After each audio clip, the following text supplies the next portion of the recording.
dais, I would like to invite Shri Wittenberg, Professor of Entrepreneurial Innovation. He is a professor of Entrepreneurial Innovation at the Indian School of Management and Enterprise, and he delivers corporate training programs and consulting projects in design thinking, innovation, strategy, and advanced thinking skills. Over to you, David. Can you hear me? Raise your hand in the very back if you can hear me. Raise your hand in the very back if you can hear me. Okay, good. Actually, they can hear because it's very noisy. Okay, may we have my presentation, please? My topic today is design thinking for customer experience. Surprise, surprise, surprise. That's the assigned topic. They told me I have to speak about it, so I'm going to speak about it. How many of you are students? I think we have some students visiting. Oh, great. I'm a professor. I love students. They're delicious. So may I have my presentation, please, gentlemen?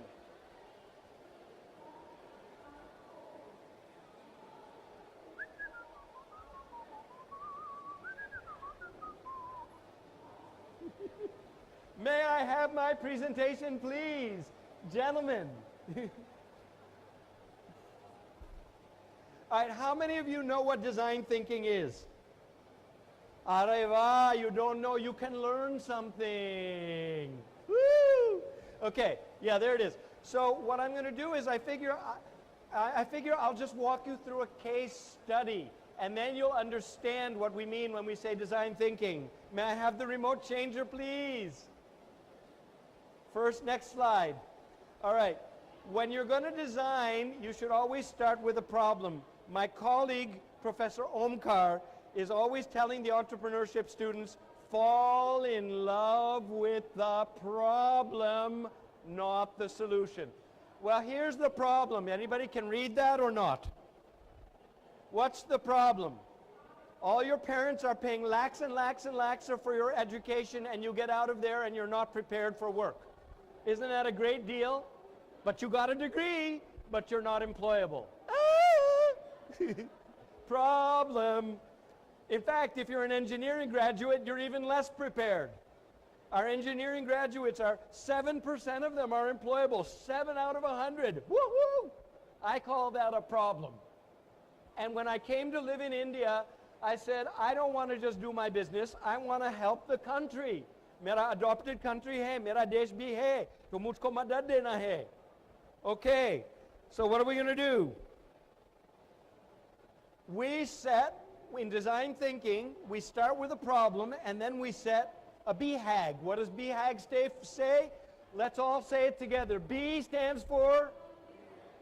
Okay, guys, this is called reading out loud. And for those of you who have never done it before, your mouth opens and sound comes out. Can you do this? B stands for?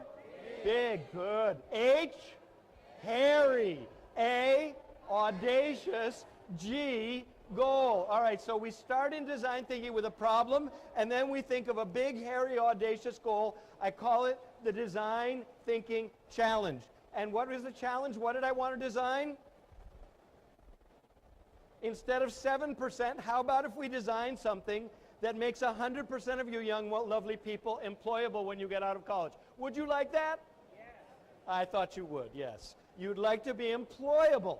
I hope you would like to be employable. You're not planning on loafing on your parents' nickel for the rest of your life. Good for you. Okay, so now we have to do design thinking. Now there are different schools of thought, but the most common one is that design thinking is a 5, count them, 1, 2, 3, 4, 5. If you don't speak Hindi, well, if you do, it's 1, 2, 3, 4, 5. 5 steps. Here they are. First, I'll let you read it. You have 2 perfectly good eyes. I don't have to read it to you, right? If any of you has a professor who actually is still reading his slides to you, you have my permission to strangle him. No professor or no public speaker should ever read the slides. It's terrible, okay? So you see what the 5 steps are? So since my time is short, I'm going to walk you through how I did them. What was my big, hairy, audacious goal? How many percent employable? 6%? somebody was paying attention. I love it. When I'm a professor, I love it when my students pay attention. Okay, so that's the goal, right? So we have to have 5 steps, Priya, right? Priya? Okay, good. Very, very good. Okay. Preeti, I'm sorry. I was just working with somebody. I'm the absent-minded professor. I can't remember anything, so sorry. Preeti. Okay. So number 1, we have to do some research to empathize, to find out how these lovely students are thinking and feeling. So what did I do? I started going and giving guest lectures and guest talks and attending competitions and festivals at B schools. Of course, they all wanted me because I was a hotshot. I knew about innovation and design thinking. But I figured out some things when I started to research what was going on in our business schools. Students were bored out of their ever-loving heads. You'd see them at every one of these conferences. The poor speaker would be up doing whatever he wanted to do, and the students would all be, so I knew the students were absolutely bored in school, right? Yeah, I bet if you've done your research, you found the same thing, right? Students are bored in school, okay? Right. Okay. What else did I find? There was a good reason why they were bored. The professors were giving boring lectures. Ha, ha, ha, ha. I hope there are no professors here. Yes, there are. Now, are your lectures boring, sir? See, he runs an engineering university, an engineering college, and he's figured out that that's not a good use of class time, boring the students with lectures. I'm sure you'd all agree with me, right? That's not a good use of school, okay? But remember, I'm trying to make all the students employable, not 70%, not 100%. All right, so what else did I learn through my empathy? I started to figure out how is it for students, what's going on in their lives, okay? All right, what else did I find out? What's that? Exams. Everybody loves exams, right? Raise your hand if you love exams. Oh my God, no hands. All right, but what do we do a lot of in schools? Exams. In fact, your whole life revolves around you. Shoot yourself if you don't get the high enough mark on the exam. Log kya kahenge? You only got 73 marks, beta. What's wrong? Sharma ka beta. Sharma ki beta. Sharma ji ki beta, right? Okay. All right. So exams are so, so important. And I tease my students. I say, oh, yeah, exams. You know, you're going to spend 10 plus 2 plus 3, you know, plus 2 for your MBA. And you know what skill you're really going to be good at is exams. Now, how many exams does your father give and write in a year? Oh, none. So why the heck are we preparing students to be good exam givers? They're never going to have to do it in work.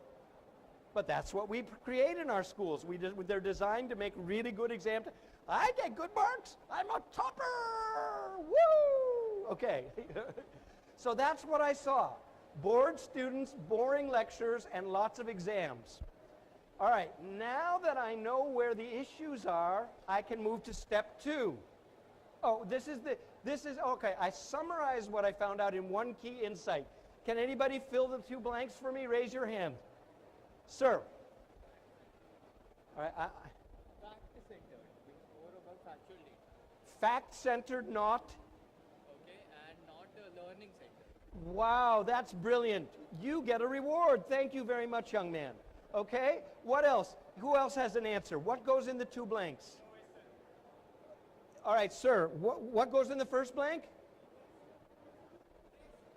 Test-centered, not teaching-centered. Okay, that's the wrong answer. And here's your reward. Thank you. That's okay, I reward. Yes, sir. Innovation-centered, not test exam-centered. Innovation in India, education in India is innovation-centered and not accept. What country are you in? I think you got it backwards. That's okay. You wrong answer, you get a reward. All right, here's what I actually did discover. Everything is for the convenience of the teacher. What's the name of this little workshop? Design thinking for customer experience. Who's the customer? The students. But nothing was designed for the students. Everything was designed for the... Now, in the design thinking, now think about if that was your company and you discovered that nothing was designed for your customers, it was all designed for your scientists or your engineers or your mom. you know, but not for the customers, I don't think you'll have a successful product. But in education, that's how we do it. We design everything for the teacher. So, now I have to find out what I can actually do to make it better. I look through the whole process and I say some questions. These are the needs. Okay? Is that legible or not legible? It looks a little bit fuzzy from my point. I hope it's clear to you. All right? These are some questions. If I were really going to redesign education, these are the kinds of questions I should be asking. But for today, since time is less, I'm just going to focus on this big one. Because I'm designing for what today?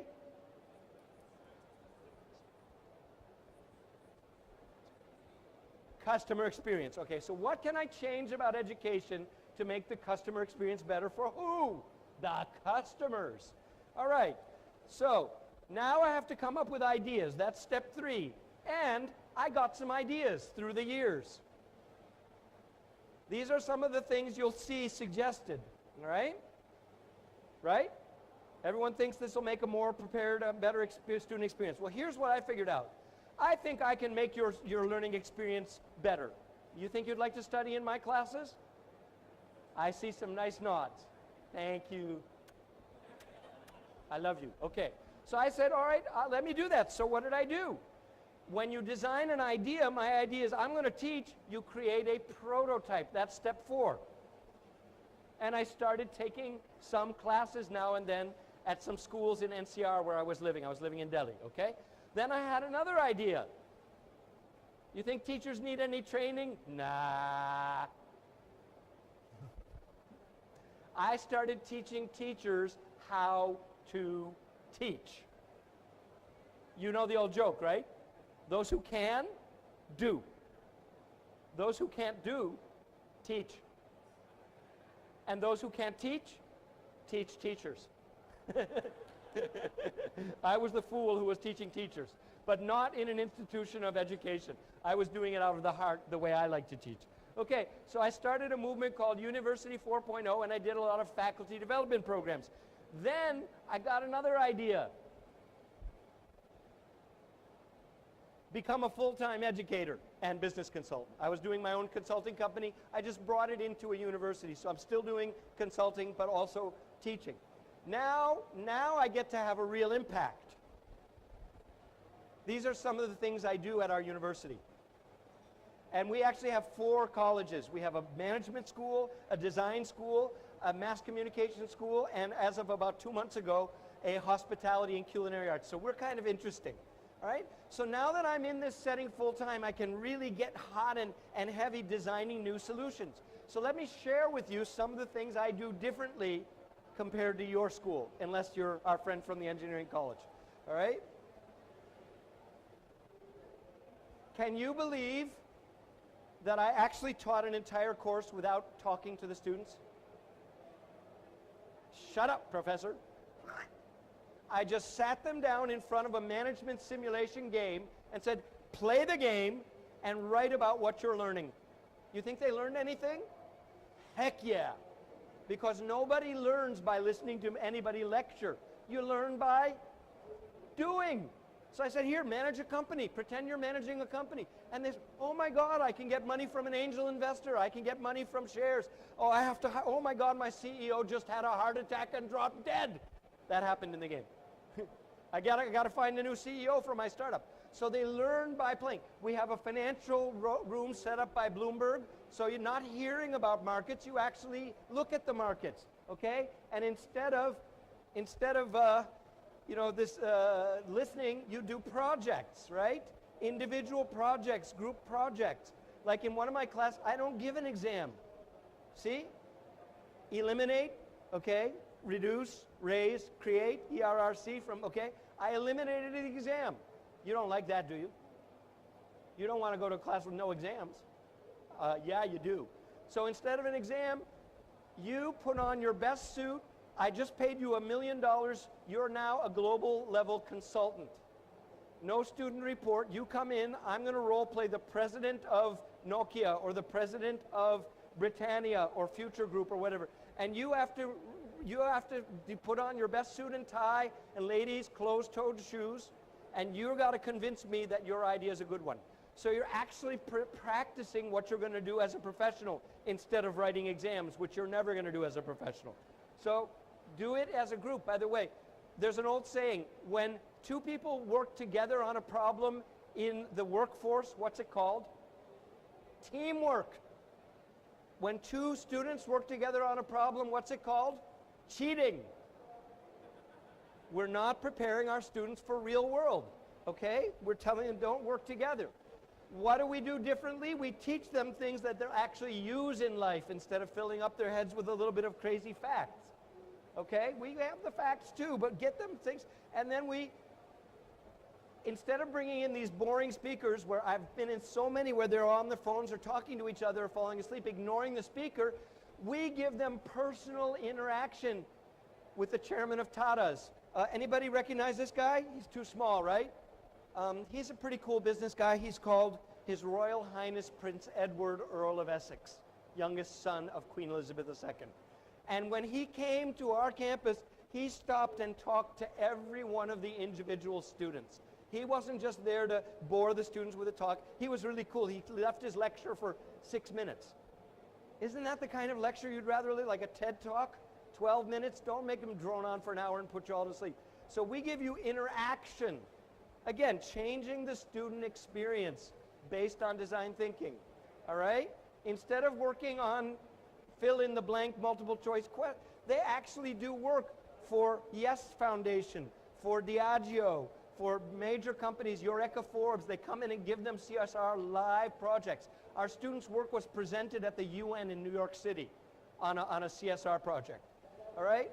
And then the question is, does it work? Does it make the students employable? Well, you tell me. Our students are so impressing the people that they have the contact with, they're getting recruited before they finish the course, because they're showing they have knowledge of what professionals really do, because that's what we give them. And some of them are now qualified to study overseas. These two young ladies, she started her own business, and Shri Prime Minister Modi selected some of her designs for his International Yoga Day. And she, while she was in our campus, started an NGO. And they're both studying in the UK. We have MOUs with 14 top universities. Our students are good enough, they're not the 7%, they're good enough to compete with UK students. We are the only institution. USA has a 4-year bachelor's, We're the only institution that offers a 3-year bachelor's that Babson College USA will accept for their masters. Because we are getting them ready for the real world, redesigning the student experience. And as you can see, we've now got 17 of our students in the last 2 years who have launched businesses. Are we preparing them for employability? Well, they can employ themselves as CEOs. So that's how it is. You go through the 5 steps. Empathize, define the needs, ideate for solutions, prototype them, and then keep making them better through the testing process. And hopefully you can achieve your BHAG, your big, come on, let's say it, big, hairy, audacious goal. Thank you very much.